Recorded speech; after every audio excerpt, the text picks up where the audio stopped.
The restaurant fell silent the moment he walked in. Not the polite silence of a fine dining establishment. Not the soft hush of clinking glasses and low conversations. This was different. This was fear. The doors of Bellarosa's Italian trattoria opened slowly, and in stepped a man who did not need to raise his voice to command attention. His presence alone did it for him. Dark tailored suit. Silver hair brushed back with precision. A face carved by time and authority. Eyes that carried stories no one dared ask about. Don Vincenzo Moretti. The Sicilian Mafia boss whose name traveled across oceans in whispers. The hostess froze. Forks paused mid-air. Even the pianist missed a note. Behind him stood two men built like concrete pillars. Silent. Alert. Don Vincenzo didn't look around. He didn't need to. Power doesn't check if it's noticed. It assumes it is. He took a slow step forward. Then another. Reservation, one of his bodyguards said in broken English. The hostess swallowed. Why yes, sir. Right this way. They were seated in the center of the dining hall, not by accident. No one had asked for privacy. No one had requested the back room. When you are powerful enough, privacy finds you. The whispers began immediately. That's him, I heard he controls half the ports in Sicily, why is he here? Is this a meeting?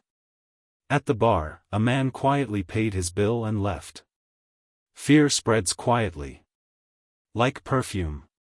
The waiter approached the table nervously. Good evening, sir.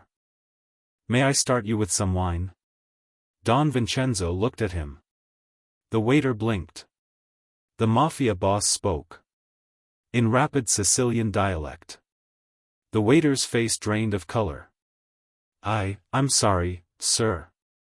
I don't understand. Don Vincenzo's expression did not change. He repeated himself. Slower. But still in Sicilian. The waiter looked helplessly at the manager. The manager rushed over. Is there a problem? Don Vincenzo turned to him and spoke again. Silence. The manager forced a smile. I'm terribly sorry, sir. Do you speak English? The bodyguards shifted slightly.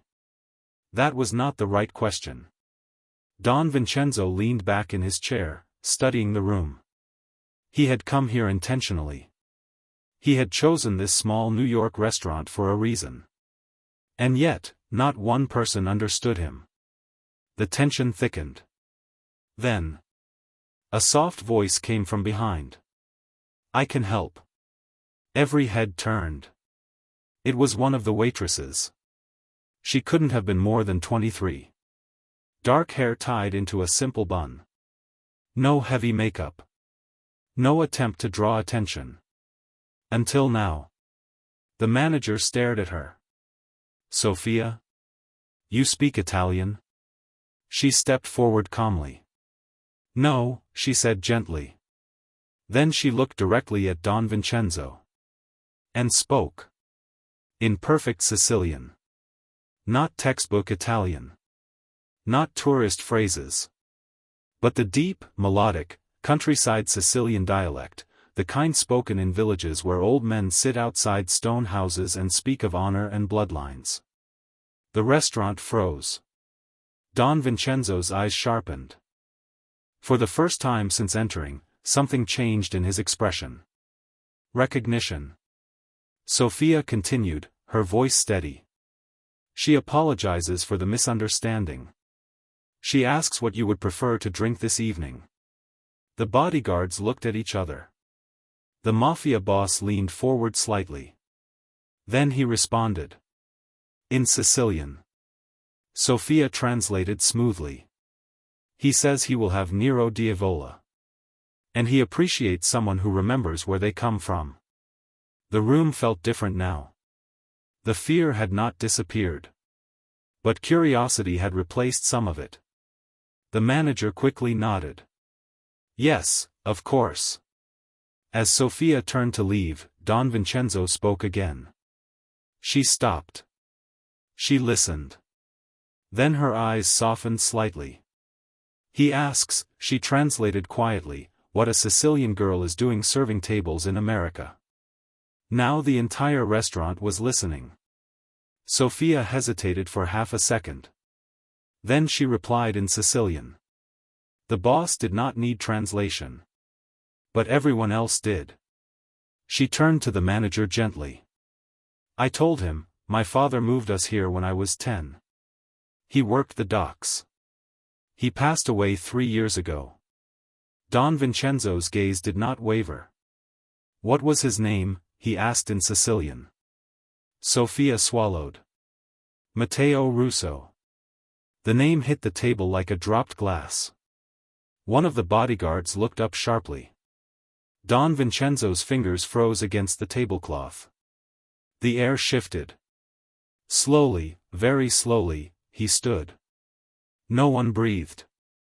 He stepped closer to Sofia. The entire restaurant felt seconds away from something irreversible. He studied her face. The shape of her eyes. The curve of her jaw. Then, softly, he said something only she heard. Her hand flew to her mouth. Tears filled her eyes. She whispered, "You knew him?" Don Vincenzo turned to the room. For the first time, he spoke in English. He saved my life. Gasps spread like wildfire. Years ago, he explained, when he was not yet Don, when he was just Vincenzo, hunted, betrayed, bleeding in a Sicilian port after a deal gone wrong, a dock worker had hidden him in a cargo container and smuggled him past men who wanted him dead.